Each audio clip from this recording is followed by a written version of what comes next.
Similar डिझाईनचा केला cake. Shri Swami Samarth. कसे आहात सगळे? तर मला आली होती चॉकलेट फ्लेवर केकची ऑर्डर आणि हा केक कस्टमरला हवा होता हाफ KGमध्ये आणि हार्ट शेपमध्ये.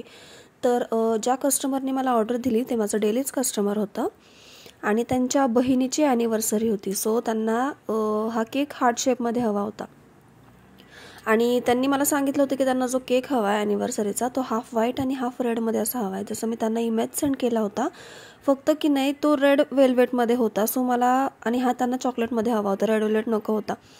आणि रेड वेल्वेटमध्ये कसं क्रश टाकता येतं तसं आपल्याला ह्याच्यामध्ये क्रश नाही टाकता येत कारण हा चॉकलेट फ्लेवर असतो.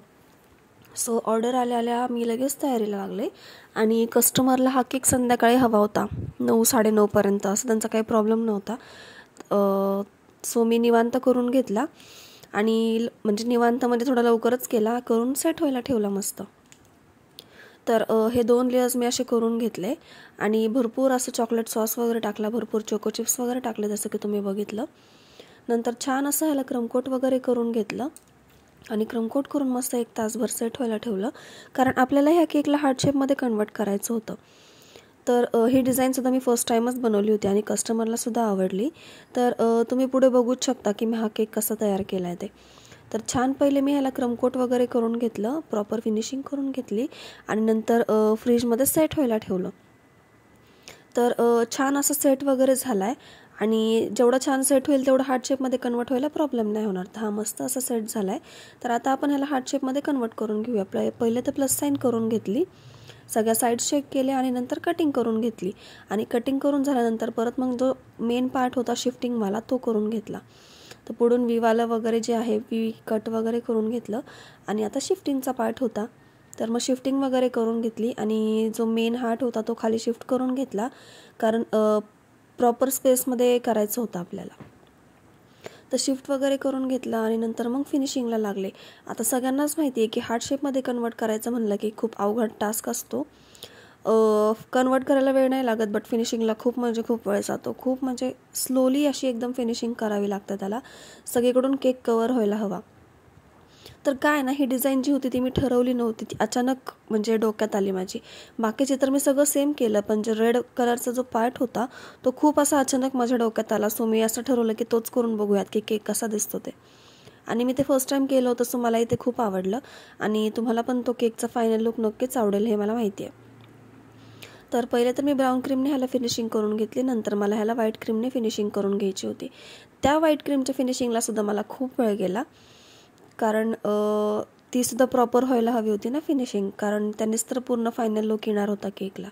तर ह्यानी फिनिशिंग झाली. आता आपण ह्याला करून घेऊया व्हाईट क्रीमने फिनिशिंग. तर हा जो आयसिंगवाला पार्ट आहे त्याला खूप वेळ लागतो. पहिलं तर मी टॉपनी पूर्ण आयसिंग करून घेतली, नंतर जे साईडचे पार्ट्स होते त्याला करून घेतलं. तर मी काय करणार आहे, मी ह्याच्यापेक्षा पण छोटावाला जो स्पॅच्युला असतो तो आणणार आहे कारण जेवढं छोटं स्पॅच्युला असेल तेवढी फिनिशिंग प्रॉपर होते आणि छान होते असं मला वाटतं आहे. कारण हा जो छोटा आहे ह्याने सुद्धा फिनिशिंग छान येते बट ह्याच्यापेक्षा छोटा असेल तर अजून परफेक्ट होईल. तर मी एकदम स्लोली ह्याला फिनिशिंग करायला घेतली आणि छान अशी फिनिशिंग झाल्यानंतर लगेच डिझायनिंगचा पार्ट करायला घेतला आणि ही फिनिशिंग झाल्यानंतर खूप छान असा केक झाला. नंतर रेड कलर वगैरे तयार करून घेतला मी आणि सगळी म्हणजे प्रॉपर एकदम फिनिशिंग करून घेतली, सगळीकडून एकदम प्रॉपर लेअरिंग वगैरे छान अशी फिनिशिंग झाली या केकला.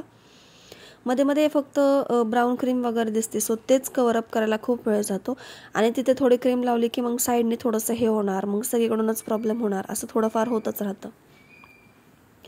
तर हे काय झालं, मी बाहेर गेले होते, फिरायला गेले होते आणि तिकडून आल्यावर मी पटकन कपडे वगैरे चेंज केले आणि तसंच लगेच तयारीला लागले. ह्याचा बेस वगैरे मी रेडी करून ठेवला होता आणि बेस वगैरे रेडी होता म्हणल्यावर मला काही टेन्शन नव्हतं. बेसलाच थोडासा वेळ लागतो, बाकी केक व्हायला तर काही वेळ लागत नाही. दमलीसुद्धा होते, सकाळी लवकर गेले होते, वॉटरफॉलला गेले होते मी फॅमिलीसोबत माझ्या आणि तिकडून आल्यावर मी दमले होते. म्हणजे तिकडे मी गेले होते 12-1 वाजता, 12-1 नाही 11:30 वगैरे गेली असेल आणि यायला मला वाजले होते 5. सो तिथून पुढे मी आल्यावर लगेच केक वगैरे करायला घेतला आणि मला व्हिडिओसुद्धा शूट करायचा होता. व्हिडिओ न शूट करून चालणार नव्हतं कारण ही केकची युनिक डिझाईन होती माझ्यासाठी आणि तुमच्यासाठी सुद्धा, कारण मी ही डिझाईन माझ्या ब्लॉगमध्ये अजूनपर्यंत कधी ॲड नाही केली आहे. मी सुद्धा ही फर्स्ट टाईमच बनवली होती. सो मला ही तुमच्यासोबत शेअर करावीशी वाटत होती. तर फिनिशिंग वगैरे तर झाली आहे आणि फिनिशिंग वगैरे झाल्यानंतर जिथे जिथे दिसत होतं व्हाईट म्हणजे ब्राऊन दिसत होतं आतमधलं तिथे मी परत कवरअप करायला घेतलं. आणि एका साईडने नीट फिनिशिंग नसते झाली तरी चाललं असतं, कारण ती साईड मला पूर्ण रेड फ्लावर्सने कवर करायची होती. तर मी परत फिनिशिंग वगैरे सगळी एकदम जो ओव्हरवाली क्रीम होती, ओव्हर लेफ्टवाली जी वरती आली होती ती वगैरे क्लीन करून घेतली आणि नंतर परत डिझायनिंगचा पार्ट चालू केला.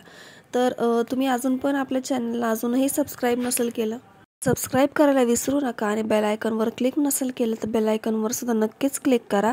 खूप छान छान डिझाईन्स तुमच्यासोबत शेअर होतात ते आणि तुम्हालासुद्धा खूप आवडतात त्या सगळ्या डिझाईन्स. तर परवासुद्धा मला ब्लॉग अपलोड करायला नाही मिळाला, कारण मी माझ्या फ्रेंड्ससोबत बाहेर गेले होते वन डे ट्रिपसाठी. खूप दिवसापासून आमचा प्लॅन चालू होता, बट ते कॅन्सल होत होता सारखा आणि फायनली आमची ट्रिप सक्सेसफुल झाली आणि खूप छान झाली ट्रिप. सो त्या दिवशी मी पोस्ट करायला मला खरंच जमलं नाही व्हिडिओ. तर सगळी फिनिशिंग वगैरे तर झाली. आता आपण डिझायनिंगचा पार्ट करून घेऊया आणि नंतर मी डिझायनिंगचा पार्ट करायला घेतला, जो मी तुम्हाला टॉप व्ह्यूने दाखवते, म्हणजे तुम्हालाही कळेल की मी ती डिझाईन कशी बनवते ते. आणि खरंच हा केक एवढा सुंदर झाला होता ना, म्हणजे खूप छान असा झाला होता. तर फायनल लुक बघून कळेलच तुम्हाला केकचा. तर वरतून सिंगल हाफ साईडला डिझाईन करून घेतली. नंतर ही जी डिझाईन आहे खालची ती मी पूर्ण हार्टला तयार करून घेतली. करून झाल्यानंतर मी रेड क्रीम तयार करायला घेतली, मग लगेच रोजेस काढायला घेतले. तर हा केक मी सेल केला 400ला, कारण थोडेसे टॉपर्स आणि स्प्रिंकलर्स वगैरे होते, ह्याच्यावरती टॅग्स वगैरे होता. ॲक्च्युली जो मोठा टॅग आहे तो मी फक्त 1 kgच्या केकसाठी देत असते, पण जर इमेजमध्ये असेल तर मग त्याच्यामध्ये पण लावते मी टॅग, फक्त त्याची एक्स्ट्रा कॉस्टिंग करते. सो डिझायनिंग वगैरे तर झाली आहे. आता ह्याला आपल्याला रेड रोजेस काढायचे होते छोट्या नोझलनी, तर ते रेड रोजेस वगैरे सुद्धा मी काढून घेतले, क्रीम वगैरे फिल करून घेतली. ॲक्च्युली मी 2 नोझल चेंज केले, कारण मला खरंच सुचत नव्हतं की मी काय म्हणजे कशी डिझाईन करू तिथे. काय म्हणजे अचानकवाली जी डिझाईन असते ना, सडनवाली, ती तयार झाली ह्या केकची. आणि केकला लुकसुद्धा खूप छान आला आणि व्हाईट आणि रेडचं कॉम्बिनेशन म्हणल्यावर एकदम बेस्टच आणि ॲनिव्हर्सरीसाठी तर एकदम छानच.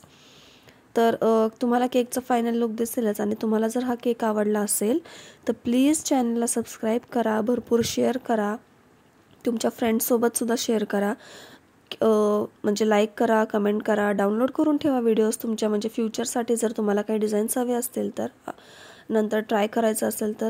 तुम्ही बघताय की क्रीम एवढी छान सेट झाली आणि फ्लावर्ससुद्धा किती मस्त येतात ते, आणि खरंच खूप छान म्हणजे एकदम सुंदर हा केक झाला आहे. तुम्हालाही नक्कीच आवडेल आणि केकचं फायनल लुक तुम्ही बघाच. तर पूर्ण हाफ केक मी ह्या रोजेसने कवरअप करून घेतला आहे, तुम्हाला लास्टला दिसेलच. आणि नंतर जिथे जिथे स्पेस राहिला होता तिथे मी मोदकनी वगैरे असे डॉट्स वगैरे टाकून घेतले. आणि पहिले तर मी व्हिडिओ काढून घेतला, पण त्याच्यामध्ये मी स्प्रिंकलर्स टाकले नव्हते, नेम टाकलं नव्हतं, पण मला ते आवडलं नव्हतं. सो मी आणखीन एक व्हिडिओ शूट केला आणि तो मी लास्टला टाकला आहे. फक्त मेजर करायला मला वेळ नाही मिळाला केकला, सो मी मेजरमेंट नाही दाखवलं आहे तुम्हाला.